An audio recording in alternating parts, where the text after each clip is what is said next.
યાત્રાધામ દ્વારકામાં આવેલ ભદ્રકાળી ચોક કે જ્યાં તમામ બેંક, હોટલ, રેસ્ટોરન્ટ અને એટીએમ આવેલા છે અને આ દ્વારકા શહેરનો મુખ્ય માર્ગ છે, પરંતુ ચોમાસામાં આ વિસ્તારમાં પાણીનો સખત ભરાવો થાય છે। એટલું જ નહીં, પાણી બેંકો અને હોટલોમાં ઘૂસી જતા વેપારીઓને પણ લાખો રૂપિયાની નુકસાની ભોગવવી પડે છે।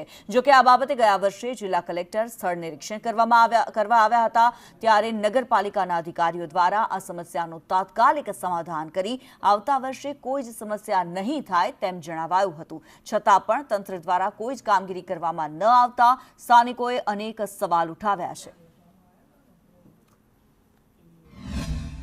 અને અત્યારે અમારી સાથે ભદ્રકાળી ચોક વિસ્તારના દરેક રેસિડેન્ટના ધંધાર્થીઓ બધા સાથે છે, કારણ કે દર વર્ષે ભદ્રકાળી ચોકમાં એટલું પાણી ભરાય છે વરસાદની સિઝનમાં।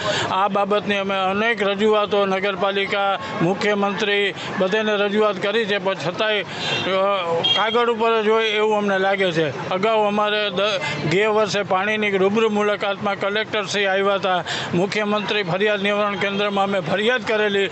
એના અનુસંધાનમાં કલેક્ટરે અને ચીફ ઓફિસર અમને બાંયધરી આપી હતી કે આવતે વર્ષે આવું નહીં થાય। તે જ્યારે પાણી ભરાઈ જાય છે ત્યારે લાઇટો 8-10 દિવસ સુધી બંધ રાખે છે, ધંધા રોજગાર બંધ થઈ જાય છે અને કરોડો રૂપિયાનું નુકસાન અમે થયું છે, એની કોઈ જવાબદારી લેતું નથી। ભદ્રકાળી ચોકની સમસ્યા છેલ્લા 20 વર્ષથી છે।